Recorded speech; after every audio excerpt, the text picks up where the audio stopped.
ওয়ালাইকুম সালাম ভাই। ভাই আপনি কোথা থেকে আসছেন ভাই? আমার বাড়ি হচ্ছে রাজশাহী। আমি এখানে জব করি। এই জবের ফাঁকে ফাঁকে আমি কিছু টিকটক গান বাজনা করি, মাঝে মাঝে মধ্যে মানুষকে বিনোদন দেওয়ার চেষ্টা করি। তো ভাই আমাদের দর্শকের মাঝে দুই একটা গান পরিবেশন করেন, দেখি আপনার কণ্ঠ কিরকম, আমরা একটু শুনি।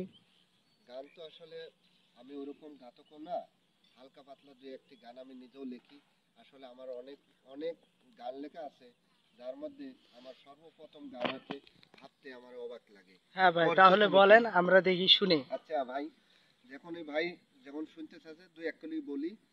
যে, ভাবতে আমার অবাক লাগে, করছো তুমি কি আমায় থুইয়া বন্ধু তুমি করছো প্রীতি।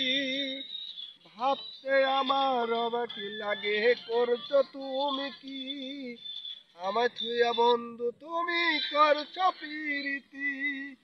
কেমন তোমার ভালোবাসা, কেমন তোমার নীতি, কেমন তোমার ভালোবাসা, কেমন তোমার নীতি, আমায় থুইয়া বন্ধু তুমি করছো প্রীতি। ভাবতে আমার অবাক লাগে, করছো তুমি কি আমায় থুইয়া বন্ধু তুমি করছো প্রীতি। একদিন তো মনে